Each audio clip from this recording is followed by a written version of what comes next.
அஸ்ஸலாமு அலைக்கும் வரஹ்மத்துல்லாஹி வபரகாத்துஹ். ஹஸ்ரத் இத்ரீஸ் அலைஹிஸ்ஸலாம் அவர்களுடைய வரலாறு. ஹஸ்ரத் இத்ரீஸ் அலைஹிஸ்ஸலாம் ஒரு பிரபலமான நபியாக இருந்தார்.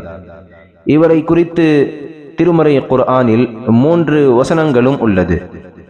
அல்லாஹு தஆலா ஹஸ்ரத் இத்ரீஸ் அலைஹிஸ்ஸலாம் அவர்களுக்கு பல வகையான திறன்களை கொடுத்திருந்தார்.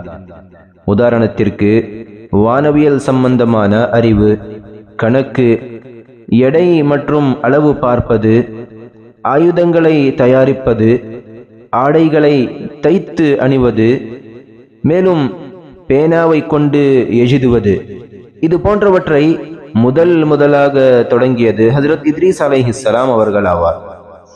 மேலும் ஹஜ்ரத் இத்ரீஸ் அலைஹிஸ்ஸலாம் அவர்களுடைய காலகட்டத்தில் மக்கள் பல்வேறு மொழிகளை பேசுபவர்களாக இருந்தார்கள்.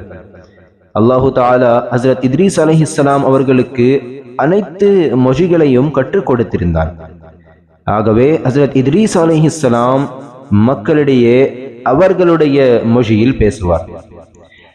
வரலாறு ஆசிரியர்கள் ஹஸ்ரத் இத்ரீஸ் அலைஹிஸ்ஸலாம் அவர்களுடைய குணங்களை குறித்து எழுதுகிறார்கள்.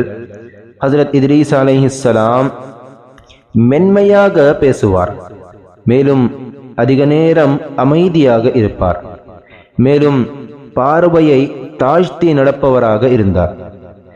ஹஜ்ரத் இத்ரீஸ் அலைஹிஸ்ஸலாம் பேசிக்கொண்டிருக்கும் போது அடிக்கடி தன்னுடைய ஷஹாதத்துடைய விரலை சைகையை காட்டிக்கொண்டே இருப்பார்.